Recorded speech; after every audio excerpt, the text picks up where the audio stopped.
All right. So I did say I'll give a comprehensive example on the three C's, right? And I think before I ask you some questions, because I'm trying to organize this into a lesson plan, I want to ask you when you hear the phrase "Who am I?"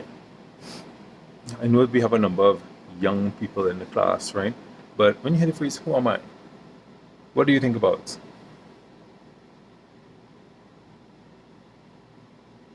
Anything at all? All right. You asked for it. Okay.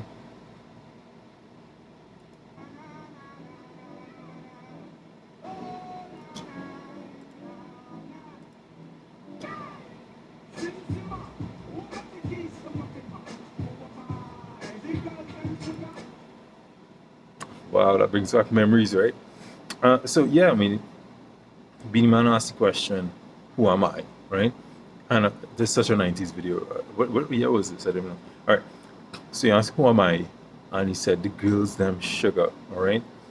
So if we were to apply that to the three C's in terms of complexity, Beanie Man has multiple roles. All right. The girls them sugar, song writer perhaps, singer maybe, right? Singer, songwriter. I don't know if you wrote the songs, and Girls and Sugar, right? So clearly popular with the girls. Or maybe they give him a lot of sugar. So that's complexity. We see about three roles. And I'm holding the other role, what other roles you may have consistent. And just using those for now, right? Ceteris paribus. We assume everything else is constant.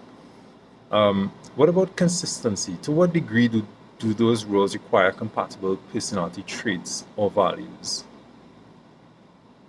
I think high consistency because being, let's say, the girls and sugar and singer would require, singing at concerts and would require some degree of extroversion again, I would say, right?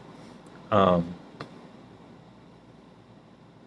Maybe even open to new experiences in terms of what, performing in at different shows, performing in different ways, uh, being open to new experiences with the girls, them, right? So maybe openness to experience. I could definitely see extroversion being one of those traits that is relevant to his different selves. And then even values, if you look at values like hedonism, right? Singing in front of screaming audiences is certainly enjoyable. It must feel good, right? Pleasurable. And of course, uh, being Diggers and Sugar should also be pleasurable. I would know, obviously, but Beenie Man would.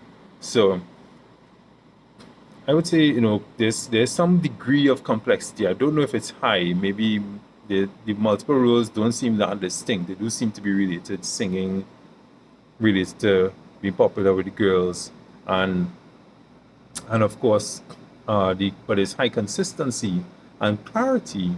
He seems to be very confident about who he is. He's confident in himself that he is the girls them sugar, right? At least based on this one song. So perhaps there's moderate to low complexity, high consistency, high clarity, and that is overall could contribute to a high level of well-being. At least at that time, if you're just looking at this as one simple case, maybe he had higher well-being. I mean, who wouldn't, right? Being because and sugar and all. But that if we were to break it down like that, we could see that not always will we have high complexity, consistency, and clarity. Sometimes it could be moderate in one, high in the other two. But overall, it could lead to perhaps better well-being. One thing I should probably mention is that on the point of examples, when we spoke about high complexity leading to better well-being, there is the potential for low complexity to also have positive outcomes at work to some extent. I should have mentioned that. So, for those of you who watch The Office or who have watched The Office, there is a guy named Dwight on the show, right? A character named Dwight, and his entire self and who he is tied to his work. So he is Michael's assistant, and he is the assistant manager assistant. I can't remember what he called it, right? Manager assistant instead of assistant manager or something like that. But that's who he is. There's no other role. There's no family, no friends, nothing. It's just his just friend of his boss and assistant to his boss, and that's it.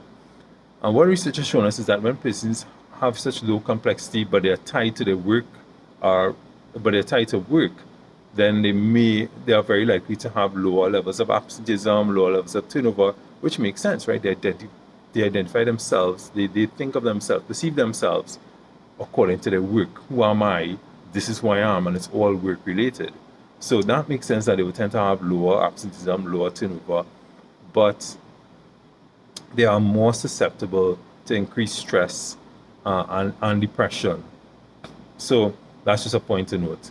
One of the reasons why multiple selves is so useful for is so useful for increasing well-being is that if one version of yourself is jeopardized, so let's say for instance I lose my job as lecturer or researcher, and I still have a number of fallback selves in a sense, if you think about it like that, right? I still have my video gaming self, my family related selves, my leisure related selves. I have other selves to fall back on, and therefore my well-being isn't going to be jeopardized as much as somebody who has a limited number of selves. So that's one of the reasons why multiple selves is related to better well-being. All right, so I'll get back to the Zoom lecture. I just want to share some what I think relevant examples and tie it into my own personal life. I'll now ask you a question about it, and I'll get back to the Zoom lecture after, okay?